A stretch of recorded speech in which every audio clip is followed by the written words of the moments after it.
and mediation, and finally ending up speaking about it. So thank you very much. That's the enthusiasm we need, because I realize that people are they did put their names out, and then I don't know what the reason was, because I haven't got a message saying why that person did not come in who put this out. But not an issue. Lisa's here. Lisa has got lots of material.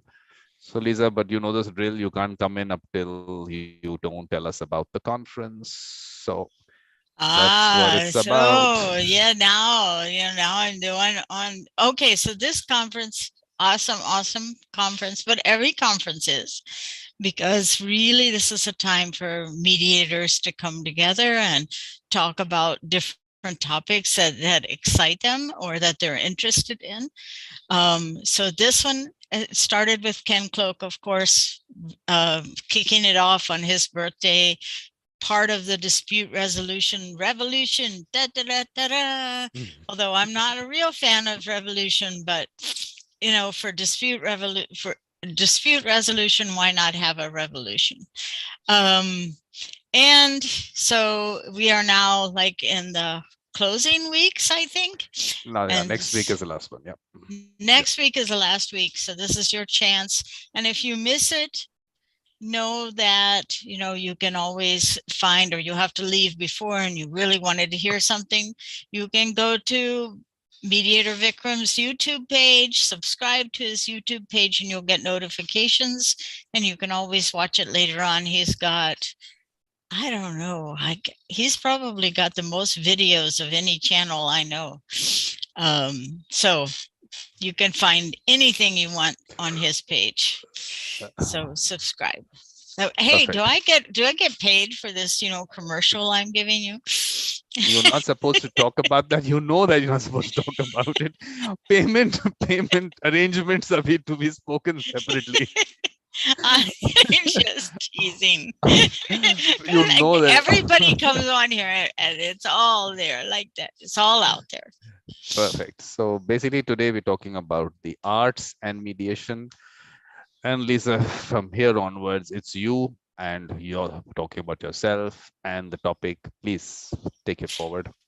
So a little bit about me. I have been in mediation since 1996. I came into mediation to help me be a better cultural trainer, because I knew that was going to cause conflicts, and I got hooked in the field. It just spoke to me. So I've been mediating ever since, mostly in community mediation, but community mediation means family mediation, civil disputes, a whole range of things, anything that's in a community, even the court related ones as well. So I've had a very wide experience. One of the things, because I like arts and creativity, that I really have been involved with and promoting, is how we can use the arts and creativity to have a better conversation. So I do have a PowerPoint that I can't use all of, that I will pull up, that I did recently for the Creative Arts Committee for, actually it's for our climate change, so it's related more to climate change. And I've got YouTube video links on there, but I'm not going to show them because we have a problem with that, so we're not going to show those links. Because of copyright issues. Yeah, copyright issues. We're not going to do that. I will, gloss over those or mention that those are on YouTube. So that's a plug, but anybody can find those. So while you're putting it up, let me also put out that Kathy Porter has also spoken about poetry and mediation in one of the lectures. So that's available. And there was a discussion on creativity, innovation, and mediation on World Creativity and Innovation Day. So that's all on the YouTube channel. You just have to search on YouTube, Mediator Vikram, say you can put poetry or you can put creativity, you'll get those lectures. How it works. Yeah, it'll give me a minute to find it because no, you should take your time. Take your time.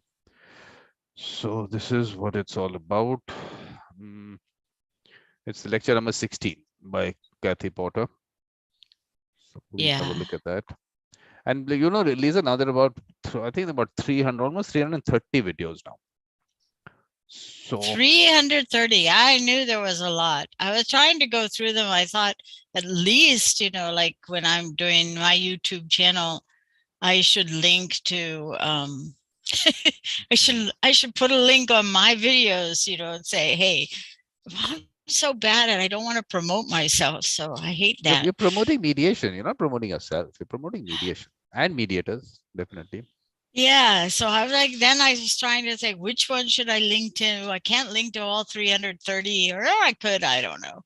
Maybe I could have a special, YouTube. This is Vikram's YouTube thing for mediation.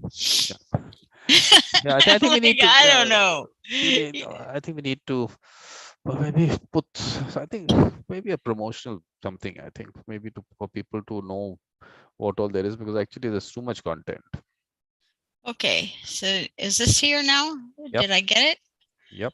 Okay, so this was my concept of that is using art for transformation. So widening the perspective for a deeper conversation. So this was again presented to the Creative Arts Subcommittee of MBBI. So so as long as nobody else was here, I'll just pull this up. So I think that art is an invitation to have a conversation. And by the way, this knitting behind here, this is something that people don't think of knitting as art, but my mother-in-law knitted and also was a weaver. And she used it actually for a conversation. I always tell people, why can't you use something like knitting for a conversation? What she did actually, because they had discussion about between Palestinians and Israelis, and they had artists create a piece around one part of the Bible that they shared. So one part that they both shared, both the Palestinians and Israelis, and they created an artwork, and she created a knitted piece that spoke to that, and somebody, or a woven piece. I'm not sure which one, but I remember that, and that is a really good example of how you can use something like knitting or weaving as an art subject to create that conversation and connect to one another.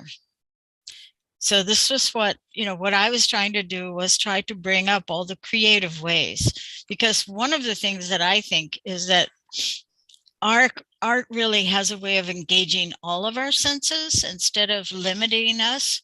You could use fashion. Like, who's ever thought of using fashion? But why couldn't we have a fashion show that would be a way to stimulate a bigger conversation?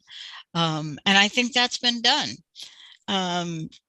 Art connects us to something bigger than ourselves, or really connects us to those parts where we can understand it better, because it gets to our feeling and our emotional side that makes it difficult to describe with words.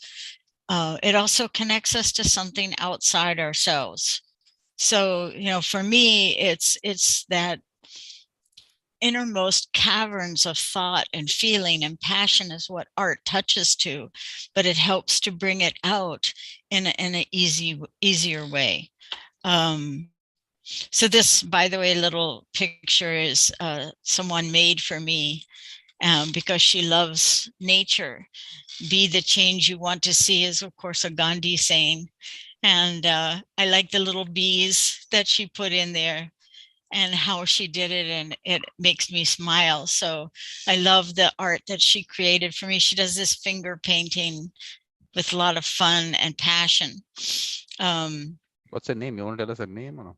Yes, her name is Marielle McIntosh. I always think of her, Marielle and the birds and the bees and whatever, but she's always singing.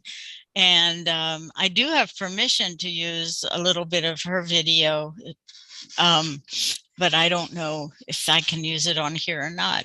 I would invite her to sing for you, because she's wonderful. Please invite her. Please invite. Is there any chance she can drop in right now? I don't. She's not easy to get a hold of. There's no harm trying. Well, look, that's how it happens. No harm trying. She's not really a mediator, but she really does work to get voices together. She's kind of like a young, I don't know, she's a young hippie. I'm an old hippie, she's a young hippie. You would want to believe that you're a hippie. Old, we don't know. We'll agree with you on that. But the hippie part.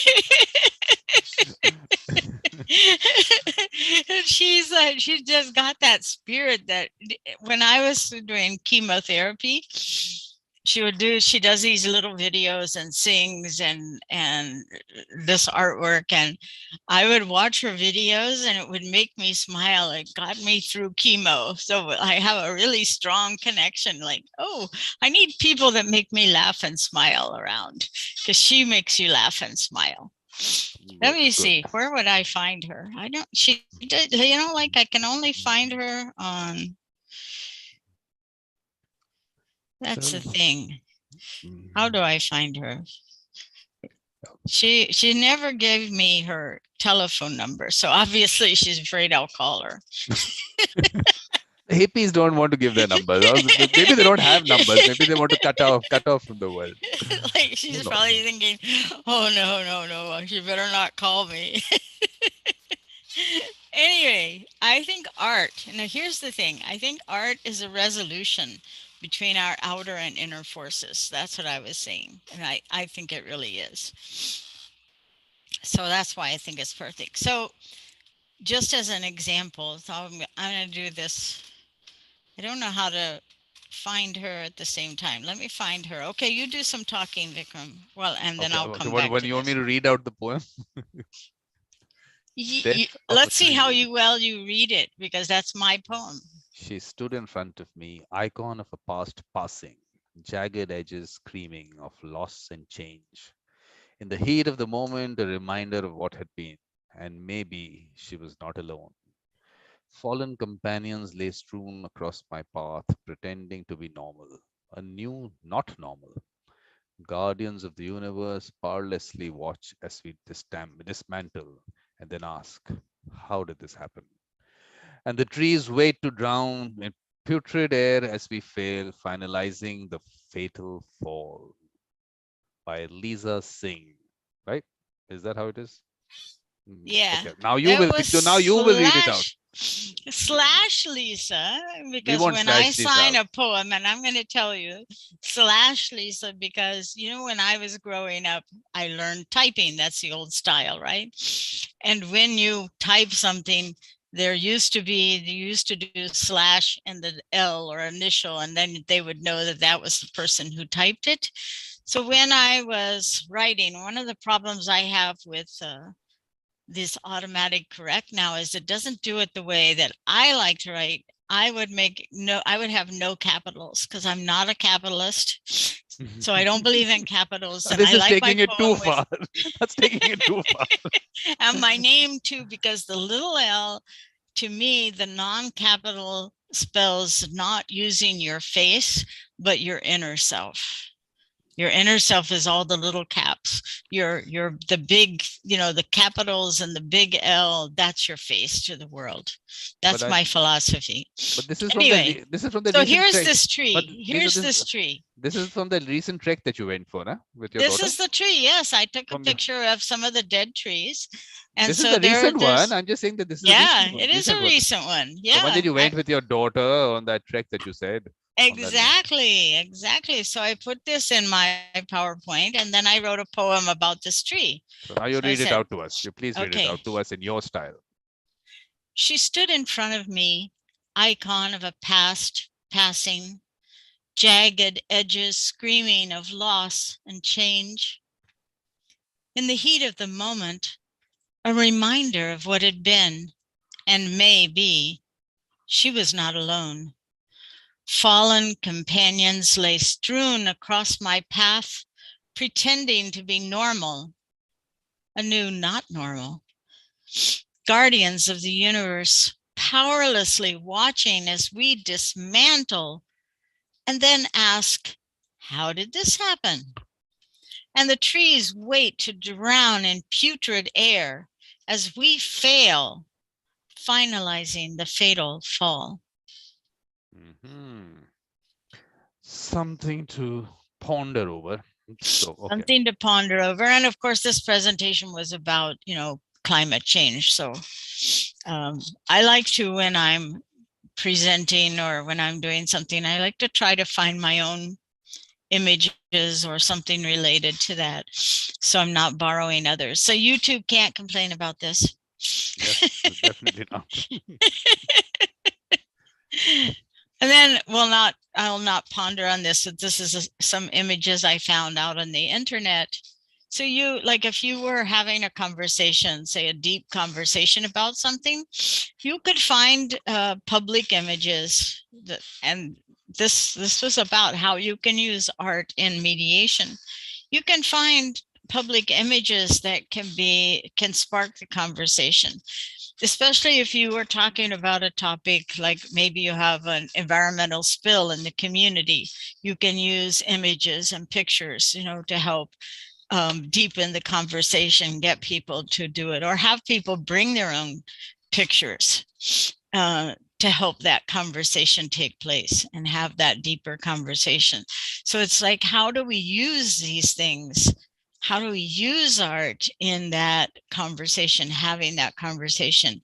One of the things that I have done with, say, like divorce mediation is have people create images with their kids.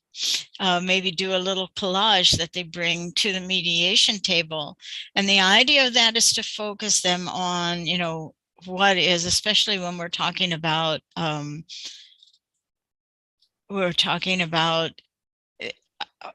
custody issues. It helps them focus on their children and what their children like and what's best for their children, rather than focusing on their conflict. Because if they're focusing on their conflict, then it's too much of a reaction.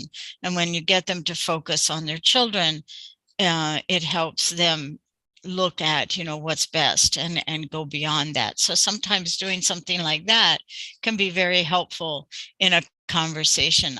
I'm really interested in music. I've told people I use music in a different way, but I use it in terms of listening.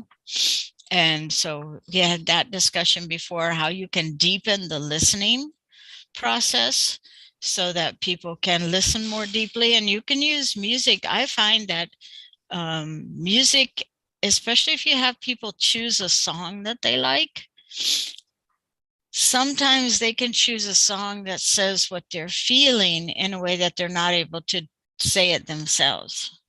So that's another way to use music that I would use it. I haven't used it yet. I use it more in training to talk about the listening process and how to deepen listening. So I'm skipping over these. There are lots of different videos that you can also get. If you wanted to have a deeper conversation, you can connect to some videos that tell the story. Now, going beyond that, for art, I believe that conversation itself, that mediation is an art. And why are we not saying that it's an art? And that the mediators are artists. And the mediators are artists because they're helping that conversation take place a little bit better. So, So what so just that put it this way, yeah, just said that having a conversation is an art. So you're artists. Yeah, that's what you're saying. yes, yeah, that's what I'm saying. You're an artist. I mean, the conversation itself is an art, but if you're a mediator, you're facilitating that art and helping that art come to life. And this, by the way, is a picture I took in New York. You remember my New York trip? Yeah. This is the New York trip. I kind of like this little house coming out of the water, although he doesn't look happy, or she doesn't look happy, not sure, but probably because half of her is under the water. So it's a good one for climate change, but I don't know how good it is for the conversation. But yeah, that's it. Having that conversation, using a picture, like I said, an image, using images, using poetry, creating poetry. And what a mediator does is design a conversation, really, or help the parties design a conversation, depending on which model you're in. And It really, what are they doing? Like mediators, have to prepare. Even if you are a transformative mediator, you prepare in some way. You prepare for how you're going to introduce it. Every time I do a mediation, I remind myself of the best way to introduce it so that my mediation is fresher and so that I'm really reflecting to the parties. You are, so in that way, you are conveners of an art form. And then, what you do in the mediation itself is a dance. It's part of the dance. I mean, to me, mediation is a dance, how the parties are moving back and forth, and as mediators, we're part of that dance and helping that flow. So I look at it that way. The only thing, Lisa, is that of course the art form being some, in this case, being something which happens on a spontaneous way, so you don't know what the form is going to be. So it's like you have the canvas and you're moving together, but at the end of the day, you did not know what that end product is. Is that how you look at it or not? Or are you saying that there was a form in your mind, but you were No, getting no, the no. I mean, improvisation is a form of art, right? Nobody right. knows what's going to be the end product before it starts. You don't know, but there is, an art in it. I mean, you train people. I hate to use that word, but you educate people in how to do improv, or you educate people. There's part of that process helps that creation takes place.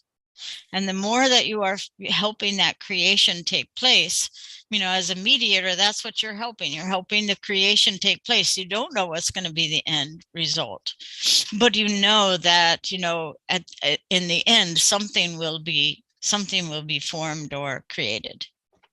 And it's Yes. beautiful. Yep. So, like I said, other ways that I will help people. I mentioned art and pictures. If I'm having a large group, like a facilitation that maybe is a facilitation around a conflict, I will use different forms to help break into the conversation. Like I might put pictures up around the wall and have people talk about the pictures. I might have pictures that the participants brought and give them a chance to talk about those pictures. I use theater of the oppressed techniques, or theater techniques. So you can create image theater. You can have people mold into, here's what it looks like, when this happened, and help them design a resolution through theater, which sometimes is a little bit easier for them to talk about because it takes them outside of themselves into something more general. So that can be a really useful way. It also helps to have an image of the picture. So there's one exercise that I've done in training, which I love with, and I always mention because it's my favorite exercise, is using a table, 4 chairs, and a water bottle, and having people arrange the chairs and the table so that one chair has power over all the others.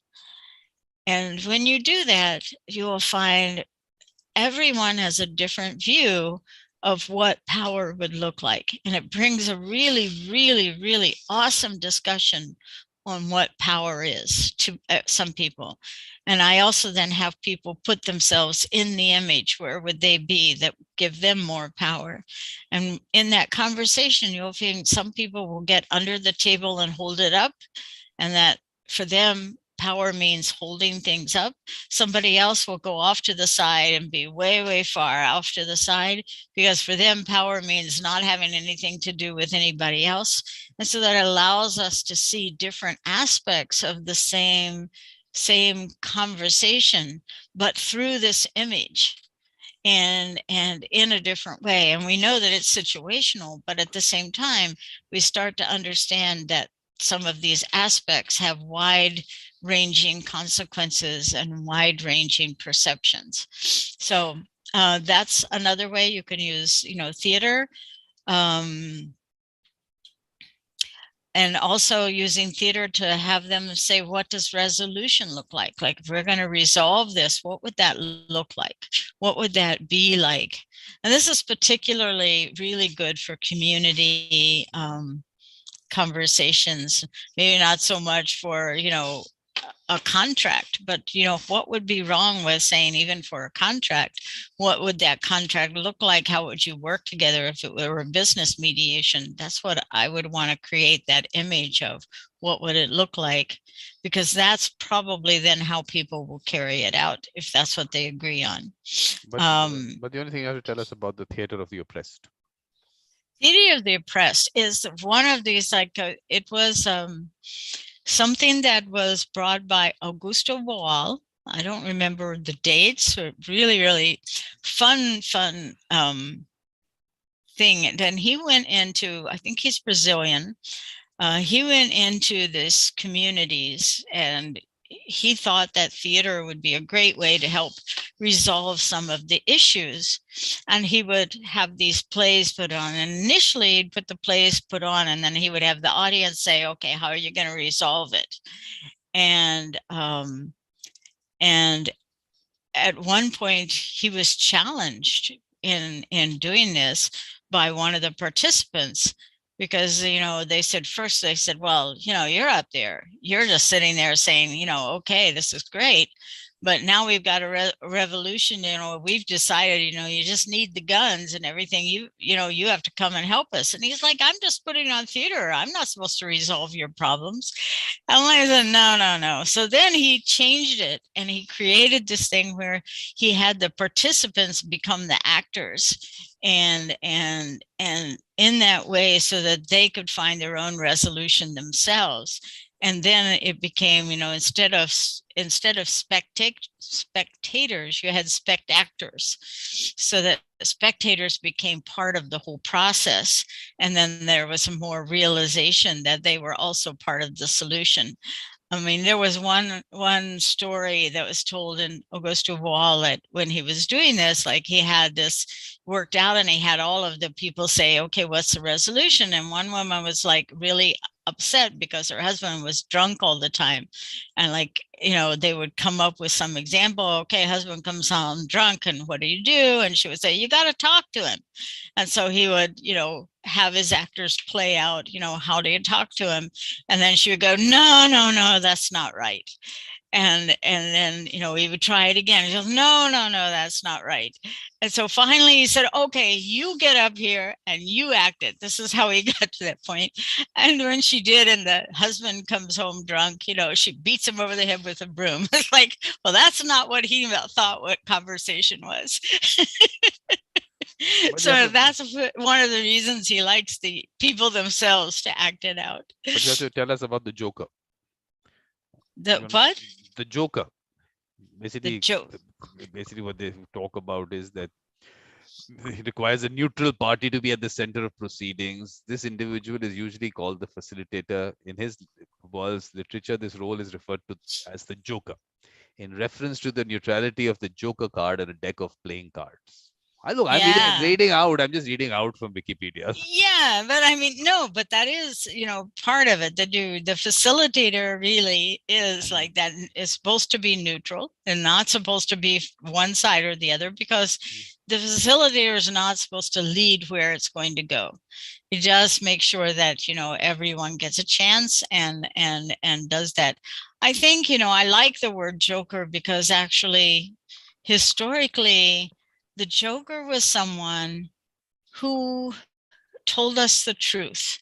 Usually the Joker, especially in those court scenes, the Joker could tell the king the truth, but he would do it so artfully, like a comedy, that it was safe. So it's the Joker has that means of letting truth be out in a way that is safe for people to listen to and hear. And I think that's the intention of the Joker. You know, when he refers to it as a Joker, it's that intention in the theater. So not only just a neutral card, because the Joker can be anything. I mean, that's what an artist is too. An artist can flow through it and take on any role. And so Interesting. So that that's the other part. imagine one question on the what is theater of the oppressed, and so many interesting things came out. Lisa, there is so much hidden in all what all you put out there. You're not bringing everything out. There is so much to be brought out. Well, there's a lot of reasons I like these things. It's like I get excited about them. Yeah. So, you know, that's one of the things. And I like to use that, you know, in a way and find, you can find it. The thing is with using theater is it has such a wide ranging way of using it and applications. The more you read about it, you know, and then when you're in the moment, you can use it and be ready to go in many different directions. So, you know, that's one of the reasons I love it. But I was actually reading through that, and I said, will Lisa miss out on the spectators or not? But she did miss out on the spectators. I didn't miss out on the spectators. And the other thing, I guess, you know, like another thing to use actually is dance. People are not using movement and dance enough, you know. And another thing, I do this thing with Virginia Swain. Sorry, Virginia Swain.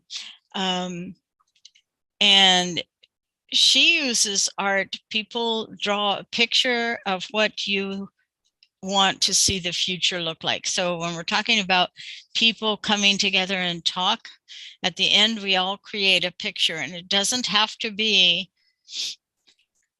an exact, like a model or like a scientific model. It can be just movement and change. It can be abstract. And each one of the participants creates an image. And then we put those images together into one composite image. And doing that itself helps bring out, it's like, I might have an image of, let's see, we're not doing that. Oh, what happened? No, I don't want to go there. You can't talk to PowerPoint. It doesn't understand. So like, here's an image that I created. And in this, you know, I was thinking, you know, instead of thinking of each of these circles and squares are different types of people, different viewpoints of people. And the problem is we generally think in silos. We don't think how we're connected. And so in this, I took all the different viewpoints and I drew the lines connecting them all to make one whole picture. And that was my image. And other people have different images. And when you put the images together, then you start to see, you know, well, when I see somebody else's image, I feel like, you know, maybe that's more abstract and that's more, you know, towards this issue. And maybe somebody else's picture is towards someone else's. Maybe somebody's big picture and they should be the foundation. And that helps us then come together and develop a plan. And it's amazing how that, you know, from the abstract, we move into the concrete, but we move more together across different divides. And I like that process. So that's another process that we use. And I love doing that. I think it's really exciting. And I am not an artist. So, you know, you just said I'm you're really, an artist. Come on, you said no, a mediator I'm an is an artist. artist. I am not a visual. I am not a drawer or painter Drawer, or whatever. drawer. That's a new one. I'm lucky if my lines don't wiggle all the way down. I'm like, but I did it and I had fun doing it. You know, I had fun creating something. And I'm like, okay, that's all right. You know, you don't have to be. That's the important part. To be an artist, everybody's an artist. We just forget that. And I think that I also like to frame my conversations with, there should be like what we call curious confrontation. Like, it's okay if we're confronting each other, but if the mindset is that we want to investigate and learn, we're going to listen to one another. We don't have to agree.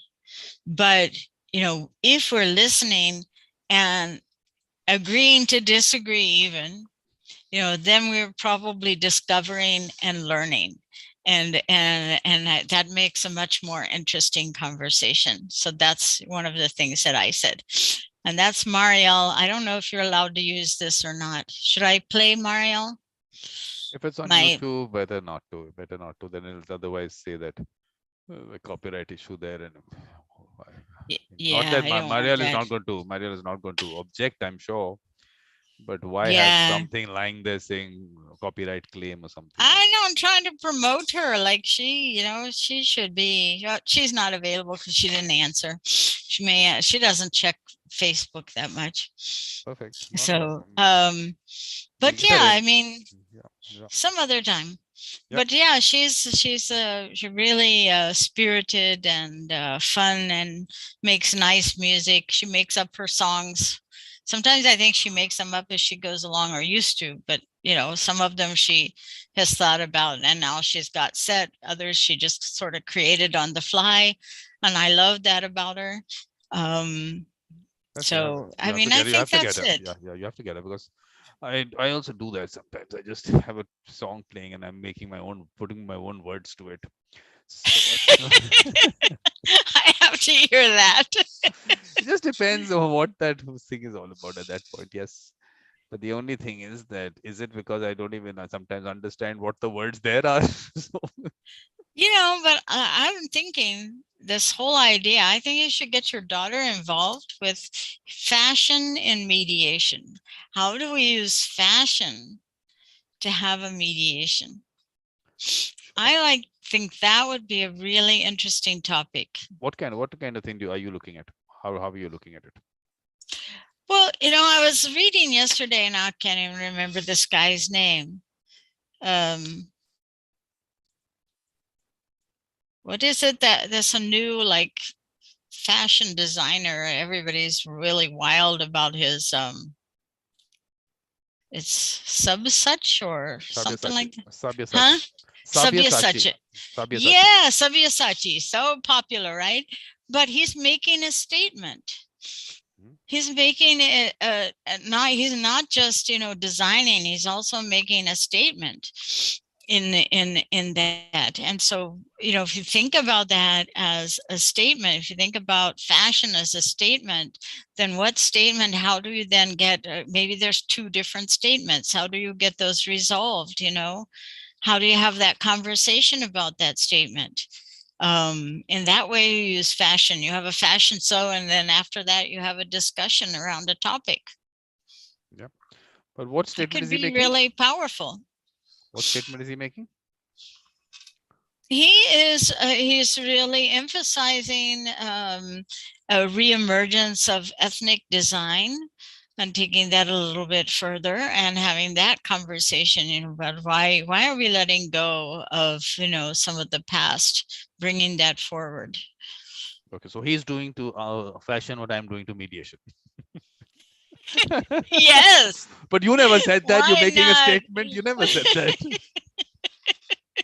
But that's the point, right? And okay, but why we shouldn't, okay, if we're going to talk about mediation in the arts, we have to include all of the arts. Absolutely. And we have to say, well, how can we use those? And so the first thing you look at is what is the intention of the conversation.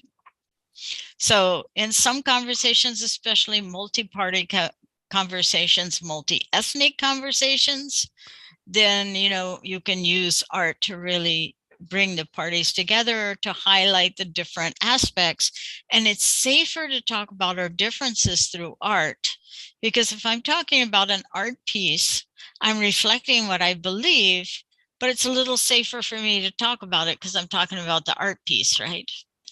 And so then I'm not going to react to what is being said when somebody's talking about an art piece, but I might react to what they're saying if they're talking about themselves. So it helps to give some neutrality to your belief systems. and create a format for you to have a deeper conversation that's a little safer and less reactionary.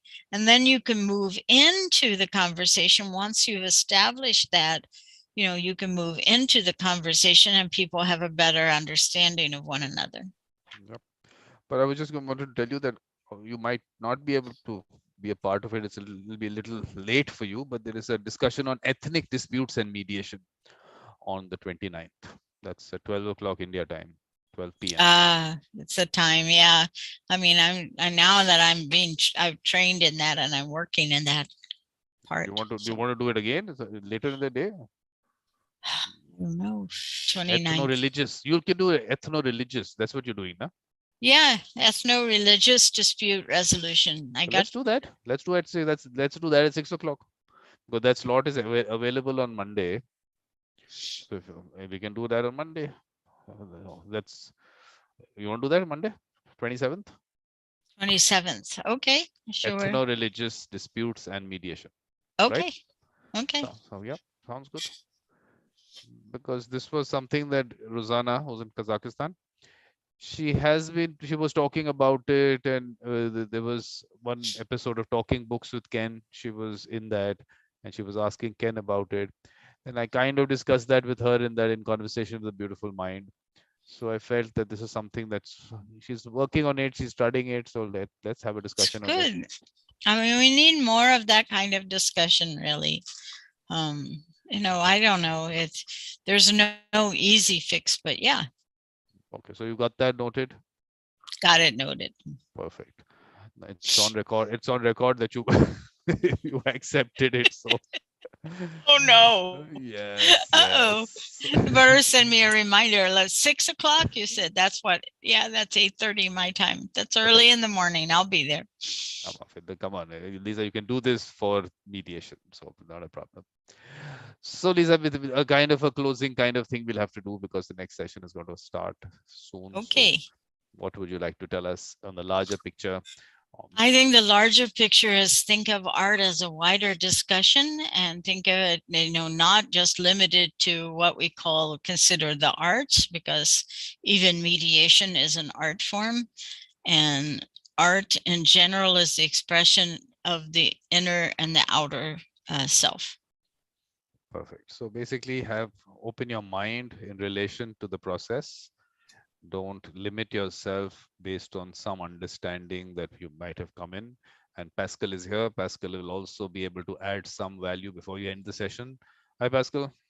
Pascal, we had a very good session, Pascal, on mediation in criminal cases. He's written a book, I told you, Lisa. Hi, Pascal. Criminal cases. I love criminal cases. I work with criminals all the time. I tell you what I'm sorry. I do a lot of work in re-entry field, so I joke about it, but it's not untrue. It's not untrue, and I like victim offender mediation. So yeah, well, which is great. Yeah. But only thing, look, I was telling someone that if someone was commenting, Pascal, that it was a very good session, and I did not know that we could do this mediation in criminal cases. So I said, can I get the link? Was asking me. I said, just go to YouTube and search Mediator Vikram criminal. I said, what am I telling this person to search? But I mean, criminal cases are also, you can have I think I mentioned to you before, we have if somebody comes and they do a criminal damaging, or it can be milder cases. Some of them may not be worthy of going to court. You can have a mediation because if it's not worthy of going to court, you can have a mediation. I'm sure he's talking about more intense, Let me put it up. Let me put it out for you. That's his book. Can you see it? I'll have to get your book. That's Pascal's book. Yeah. So what is your thing for criminal cases, Pascal? You'll have to watch that whole session. You give me a brief. I'm asking for the one line. No, before that, before I forget. Let him give his elevator. No, we will. You want to solve, Lisa, the ultimate I'm also looking for the ultimate in conflict. Well, family divorce, because of the private part is one of them. And I consider just the criminal cases as a next step of high conflict, and so that was inspiring me to just explore that whole field. And if you see that 90% can be resolved potentially through just mediation, doesn't mean that there will not be a verdict regarding just from the court, but it's the restorative justice 2.0. Yeah. As explained a couple of weeks ago. I agree. I mean, we have the prosecutor send us cases. So they will send us cases in order as a diversionary method to keep it out of the court. So unless they've offended like 2 or 3 times, the best thing is a first offense, send it to mediation. And a lot of them never come back. So they found that they can actually eliminate some of the criminal cases by sending it the first time to mediation, and then those people don't reoffend. So their recidivism rate is really high. Sorry. What we do is, we'll have to, we'll have to start the next session. Okay, I'm leaving because I got to rest. Thanks, Lisa. Take care. Yeah. Good luck. Have fun. But Pascal, one sec, Lisa, one sec. Basically, what happened was when Pascal and I were having a discussion, Sharia law came into the picture. Hi, Ivana, you can join us. So now we're having a session. Hi, Ivana. So hello, wonderful. We were just closing that session, and Pascal came in. We were just talking about mediation in criminal cases because he had discussed that. So in that, Pascal, we were talking about Sharia law. So we are now having a discussion on mediation and restorative justice in Islam. That's on the 29th. I said, let's look. I told you I am no expert on Sharia law, but I still feel that the bad name that it's got on one end, but maybe there are certain things, certain basics somewhere there which we can pick up from. There's no harm in ever exploring that. So we're going to have that discussion. But Lisa, it'll be too late in the night for you. It's I don't have late nights. Yeah, no, it'll be really late for you. So it's 1 o'clock in the afternoon here. That'll be like what, 3 o'clock, something like that for you. 3 o'clock in the morning. No, I'm not staying up. Yeah. So Pascal, if you want to join that discussion, it won't be too late for you. I'll see if I just on my agenda. What time is it? 1 p.m. India time. So that's IST or CET? Always IST. IST. 1 p.m. IST. Okay, that's 9:30. So won't be too bad. Perfect. So what I'll let me look it up, and I'll just confirm it to you whether or not I can make it. No issue. Okay? So what we'll do is let's close that session, Lisa. So thank you very much.